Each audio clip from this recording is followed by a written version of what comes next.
إنه من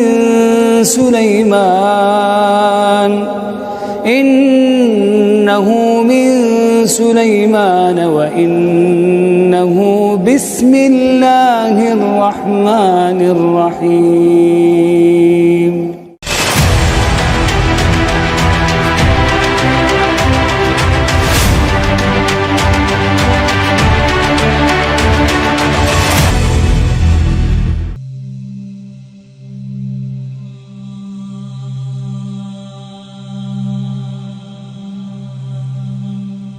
Auzubillahi minasyaitonirrajim. Bismillahirrahmanirrahim. Assalamualaikum warahmatullahi wabarakatuh.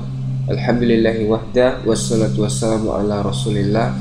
Teman-teman, kali ini kita akan membahas tentang tanda-tanda kiamat kecil yang sudah terjadi. Di antara tanda-tanda kiamat kecil adalah lahirnya Nabi Muhammad SAW.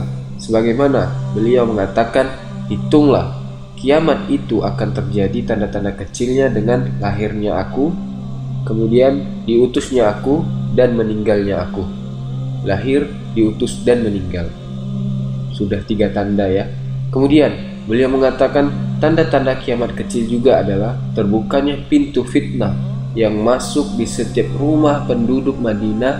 Dan ini ulama mengatakan sebagaimana Hudzaifah bin Yaman radhiyallahu an, sahabat Nabi yang terkenal sebagai orang yang selalu menyimpan rahasia Nabi itu. Pernah Umar bin Khattab berkata, "Wahai Hudzaifah, fitnah itu kapan terjadi?" Yang Nabi bilang tanda-tanda kiamat itu. Kata Hudzaifah kepada Umar, "Wahai Amirul Mukminin, tidak usah Anda takut, karena Anda adalah pintunya. Anda adalah pintunya." Karena fitnah itu terjadi pada saat Umar bin Khattab meninggal dunia, seperti terjadi terbunuhnya Utsman, perang antara Ali dengan Aisyah, perang antara Ali dengan Muawiyah, kemudian terbunuhnya Ali. Maka itu terjadi setelah meninggalnya Umar bin Khattab. Ini juga disebutkan dalam hadis yang lain Nabi SAW. Nabi SAW pernah naik di atas sebuah batu, kemudian beliau berkata, "Sungguh demi zat yang ubun-ubunku dalam genggamannya, aku melihat fitnah-fitnah di depan-depan rumah masyarakat Madinah yang siap masuk rumah mereka." Dalam riwayat lain dikatakan, "Jika terjadi fitnah itu, maka patahkanlah pedang-pedang kalian, masuklah ke rumah-rumah kalian, dan lebih fokus beribadah secara pribadi. Jadi jangan ikut-ikutan." Ini tanda kiamat yang keempat. Kemudian tanda-tanda kiamat kecil juga termasuk adalah tersebarnya Islam ini ke seluruh penjuru timur dan barat. Terjadi di zaman Umar bin Khattab radhiyallahu an. Persia runtuh di zaman Umar. Sebagian besar Romawi juga runtuh dan Islam akhirnya menyebar. Ini tanda-tanda kiamat kecil yang kelima. Terus tanda-tanda kiamat kecil yang keenam.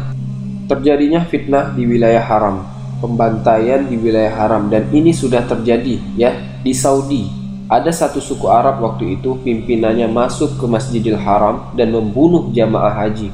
Terjadi sekitar ke 19-an abad Masehi, pembantaian besar-besaran. Kemudian termasuk tanda-tanda kiamat kecil itu adalah tersebarnya zina. Sampai-sampai kata Nabi SAW, seseorang di antara mereka yang paling baik di zaman itu, pada saat zina tersebar itu, dia bilang, dia melihat orang lagi bercumbuan, dia cuma mengatakan, "Kalau seandainya kau buat di belakang tembok itu maksimal yang bisa dia lakukan." Dia gak bisa berhentiin zina itu.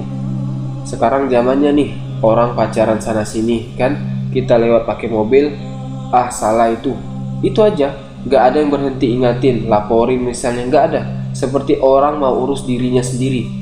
Tersebarnya zina dan dianggap itu satu hal yang biasa, yang terang-terangan saja sudah terjadi. Orang jalan sama pacarnya, pergi ke luar negeri, keluarganya tahu.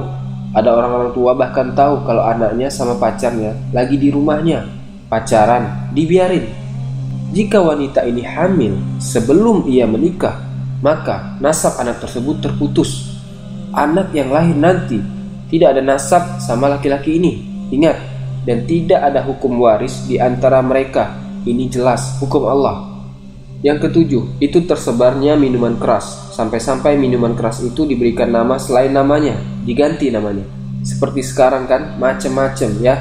ada bir tapi sudah diangkat alkoholnya. Alasan, alhamdulillah orang beriman masih ada susu, masih ada madu. Ngapain khamar? Bikin mabuk, bikin pusing. Jadi khamar itu semua yang membuat akal manusia keluar dari normalnya. Karena khamar juga manusia bisa berzina dan juga membunuh, hilang akal.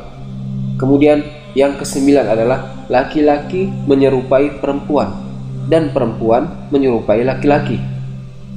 Jadi perempuan pakaiannya seperti laki-laki nih, penampilannya, cara ngomongnya, gunting rambutnya, gaya laki-laki. Sebaliknya ya, laki-laki seperti perempuan, banyak banci, gay. Jadi memang sudah banyak sekali di zaman sekarang. Kemudian yang ke-10, tersebarnya pemimpin-pemimpin yang zolim sehingga banyak terjadi pembunuhan, pembantaian gitu kan. Yang ke-11, Al-Quran hanya dijadikan sebagai simbol, bukan lagi rujukan. Kemudian yang ke-12, dikuasainya kaum muslimin oleh orang-orang kafir sampai mereka kehilangan wibawanya.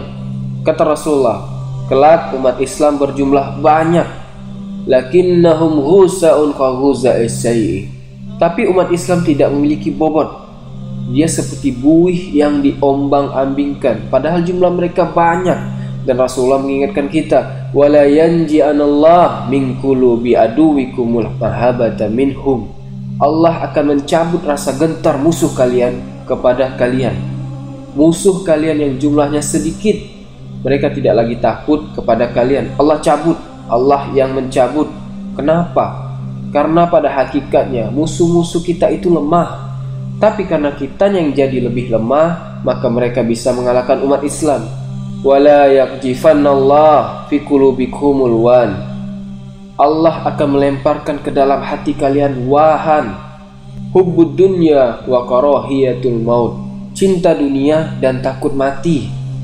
Mereka banyak menghabiskan waktu untuk dunianya. Tidak ada waktu lagi untuk membaca Al-Quran. Sehari selembar Al-Quran sudah capek, sudah lelah. Sedangkan menonton berita, membuka Facebook, membuka Instagram berjam-jam dia mampu lakukan itu. Menonton sinetron, dia juga mampu melakukan itu. Pas giliran Al-Quranul Karim, hanya beberapa menit saja dari hidupnya dia berikan untuk Allah Azza wa Jalla. Sampai kapan penyakit ini terjadi? Sampai manusia kembali mencintai Al-Quran, baru Allah akan angkat penyakit wahan itu. Gak ada lagi membela agama Allah. Nah, ini termasuk tanda-tanda kiamat. Nah, ada tanda-tanda yang lain tentunya. Tersebarnya maksiat secara umumnya, ya, pelanggaran-pelanggaran agama. Kemudian sedikitnya orang yang beribadah. Itu yang ke-13. Yang ke-14 itu nanti akan ada generasi ghuraba, ya. Generasi orang-orang yang beriman dianggap asing, dianggap aneh. Puncaknya nanti sebelum tanda-tanda kiamat besar terjadi. Inilah 14 tanda kiamat kecil yang sudah terjadi. Tinggal kiamat-kiamat besar saja yang belum terjadi. Berikutnya nanti akan kita bahas kiamat-kiamat besar yang akan terjadi, yang sangat-sangat mengerikan pastinya. Semoga video ini bermanfaat dan menambah keimanan kita. Yang benar datangnya dari Allah dan yang salah dari saya sendiri. Subhanakallahumma wa bihamdika asyhadu an la ilaha illa anta astaghfiruka wa atubu ilaik. Assalamualaikum warahmatullahi wabarakatuh.